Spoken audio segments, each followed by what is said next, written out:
নমস্কার বন্ধুরা, welcome back to my another blog. আশা করছি সবাই ভালো আছে, সুস্থ আছে, আর আমরাও ভীষণ ভালো আছি। তো বন্ধুরা, দেখতেই পাচ্ছ বিয়ে হচ্ছে, বিয়ের ভিডিও আজকে নিয়ে চলে এসেছি। আর হচ্ছে গিয়ে কি থাম্বনেল দেখে এটাও বুঝে গেছো যে কোথাকার বিয়ে। ঠিক আছে, আমরা যখন ইউপিতে গিয়েছিলাম মানে ওই 10-12 দিন আগে, তখনকার বিয়ের ভিডিও এটা। আমি মানে কী বলবো তোমাদের, সব ভিডিও তো একসাথে আপলোড করা যায় না, তো আমি ধীরে ধীরে সব ভিডিওগুলো আপলোড দিতে থাকবো। আর তোমরা একটু কষ্ট করে স্কিপ না করে দেখতে থেকো, ঠিক আছে? তো যাই হোক, তো আমাদের যেরকম না ওই আর কি সিঁদুর দানটা মেন, মানে আমাদের বিয়ের পর্ব হয়, সিঁদুর দান হলে বিয়ে হয়। আর এদের হচ্ছে স্টেজ, এরকম স্টেজ বানায়, আর স্টেজের ওপরে এরকম মালা বদল করলে এদের বিয়ে সম্পূর্ণ হয় আর কি। সবাই ক্ল্যাপ করবে, বিয়ে হয়ে যাবে। যাই হোক, আর ওই দিন মুডটা একটু খারাপ ছিল, কারণ আমার বাবা আমার না জুতোটাই নেয়নি, মানে পুরোনো জুতো নিয়ে গেছে, কিন্তু বিয়েতে আমি যেটা পরবো সেই জুতোগুলো নেয়নি, সেই জুতোটা আর কি নেয়নি। যাই হোক, তো অনেকটাই পর থেকে আমি শ্যুট করেছিলাম। তো এটাও হলো আগের দিন, বিয়ের দিন, আর এটা হচ্ছে বিয়ের পরের দিন। জাস্ট দেখো, তোমরা তো আগেও দেখেছো, মানে এত সুন্দর ওয়েদার এখানকার। দেখো অনেক গাছপালা, এত গাছপালা না, কি ভালো যে লাগে।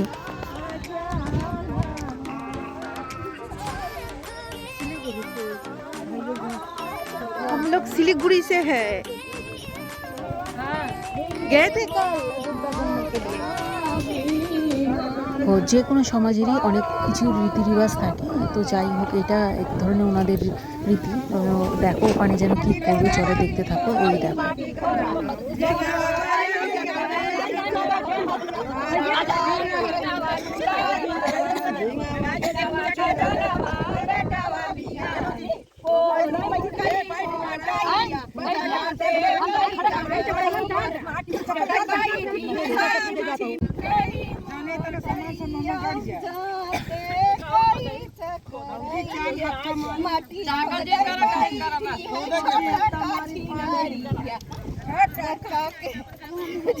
পুরা আরেকটা জিনিস লক্ষ্য করো, এই পুরো চত্বরটা দেখো কতটা এরিয়া জুড়ে, আর দেখো গাছেই গাছ, এত সুন্দর। আর বর্ষাকালে এখানটায় নিশ্চয়ই জল হয়, অনেকটাই জল, দেখতেই পাচ্ছ খাইটা অনেকটাই।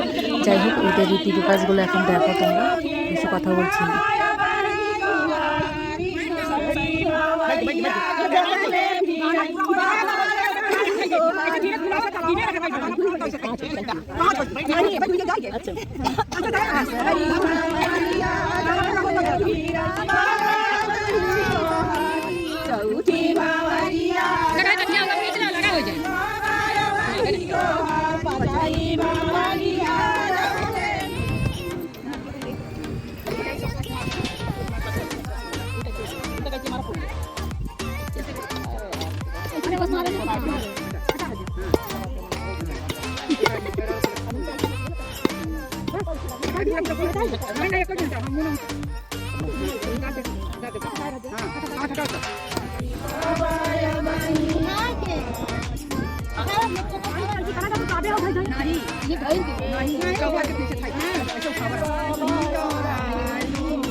বন্ধুরা, আজকে একটা একদম অন্যরকম ব্লগ তোমাদের সঙ্গে শেয়ার করলাম। আর এই ব্লগটি যদি একটুও ভালো লেগে থাকে, লাইক কমেন্ট করে দিও। আর যারা এখনো পর্যন্ত সাবস্ক্রাইব করোনি, ঝটপট করে রেখে দাও, এরকম সুন্দর সুন্দর অনেক ভিডিও আসতে চলেছে। তো বন্ধুরা, সবাই তোমরা সুস্থ থেকো, ভালো থেকো, love you all, tata, bye by.